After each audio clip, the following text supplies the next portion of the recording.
All right. Welcome, everybody. It is Topic Tuesday.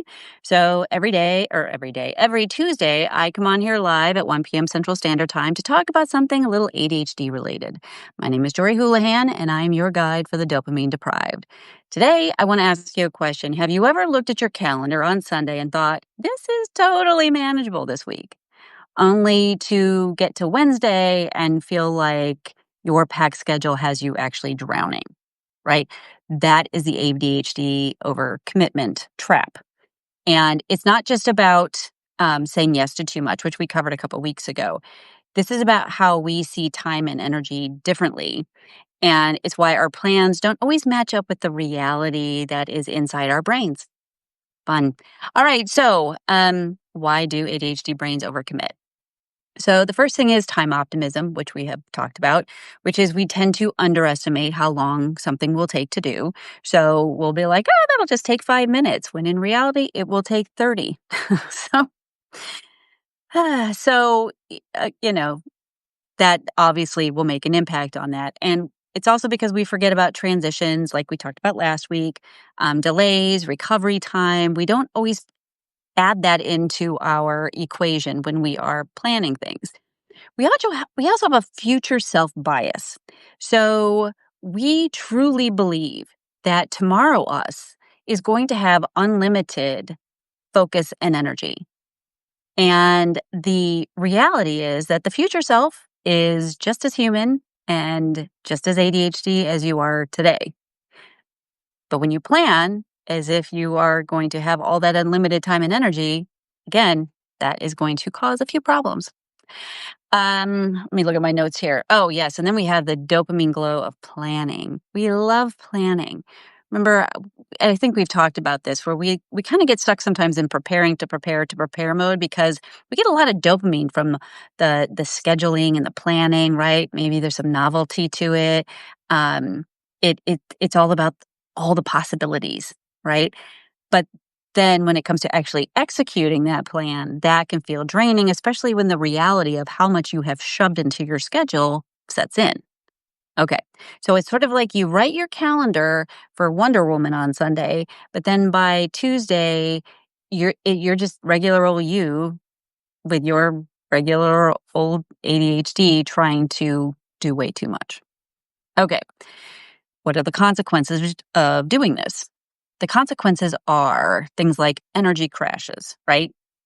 One big commitment can wipe you out for the whole day, but if you also have a day that's packed because you just have one thing after another, and you have no white space in that calendar, which we're going to talk about in a minute, your energy, you're going to crash, and you're probably going to be out of commission for a couple days after that. We also have the domino stress, right? So if one plan falls behind, the whole calendar is going to fall apart. Again, if you don't plan properly. You also have probably no buffer space because you're not accounting for things like those unexpected things like traffic, a sick kid, tech issues, right? All of those things can derail things. And then there is the emotional toll. So we have this guilt and this shame and this frustration that just piles on. And what's worse is we have ourselves convinced that we are just bad with time when really it's just our brains just need a different way to plan. Okay. So this is what we're going to talk about now. All right. So, what are some things that you can try to make this a little less chaotic? The first one is double your estimate. And I think I've talked about this before, but I'm going to say it again. So, because of time optimism, we tend to underestimate how long things take to do. So, if you're new to this, right, you're going, oh yeah, that's totally me, and you've never really heard about this before. However long you think that task is going to take, double it. Just double it immediately, okay? If you've been tracking your time for a while and you have started to see your pattern, you can go with what you're learning about that. But if this is new for you and you've never tracked your time before, just double it. That alone could save you a lot of headaches later. Um, and it's also usually closer to reality. You want to add margin space. You want to add 15 to 30 minutes between tasks for a few reasons. Number one, it is giving you transition time.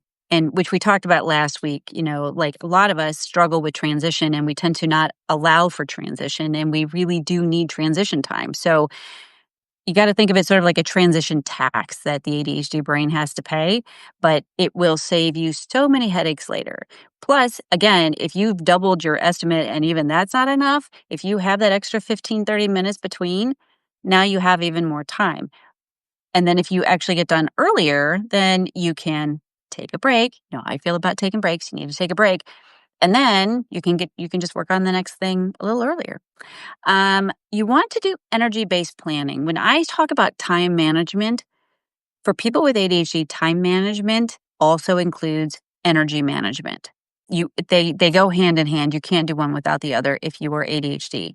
So you want to plan around that energy, not just the time. So an example would be have all your big thinking tasks going on when your brain is on, when your brain is the most alert and the most focused. Whereas things like your admin and chores and things that don't require a huge amount of brain capacity, you can do during your low energy times.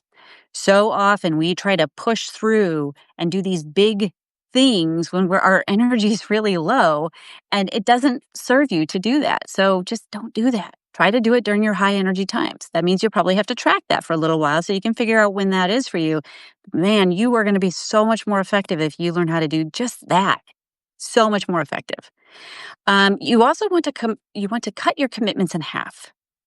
Okay, so if you think you can handle 6 things today, just do 3. Now, for many of you, this is going to be very, very challenging because all or nothing thinking will be sitting there going, but no, we have to do all the things. No, you don't. Stop doing that to yourself. 3. Okay. If you're brand new to this, 1. All right. But no more than 3. Cut them in half. I'm telling you, you are going to love this because completing 3 things is going to feel a whole lot better than drowning in 6. And you know exactly what I'm talking about. All right. And then also reality check your week. So before your week even starts, I write mine down. I have like a digital calendar, but I have a written planner and it allows me to really stop and take a look at my week because I have to put them in manually into this calendar. And it really helps me figure out, wait, do I have too many things going on here? Why do I have so much stuff going on? And it is And then, or I can say, oh, you know what? I have a little extra time. What could I get done that I need to be getting done? I can get a little extra work done, during this space. It just allows me to have a better idea of where my energy is, where my time is being spent so that I can make sure that, again, those high focus things are being done at a time when my brain is highly focused. So just ask yourself, if all of this happened in 1 week, how would I feel? And let your gut answer guide you a little bit. Your gut tells you a lot of things, but we struggle with trust. We struggle with trusting ourselves. So we don't always listen to our gut. But our gut is right a lot of the time. So maybe start playing around with that a little bit. Okay. So overcommitting doesn't mean that you are careless or unreliable. It just means that your brain sees time and energy differently. And it sometimes gets tricked by optimism and dopamine. So, um, what you want to do is, when you start to plan for the real you, not the ideal you, right? Your weeks are going to be calmer. You're going to get more done. You're going to feel better about yourself. And you're going to be a whole lot less exhausted. I assure you. All right. So let me know in the comments. What is one thing on your calendar right now that that future you already regrets? Yeah.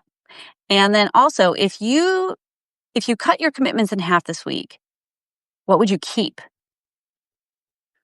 What would you keep? Let me know in the comments. I'm curious.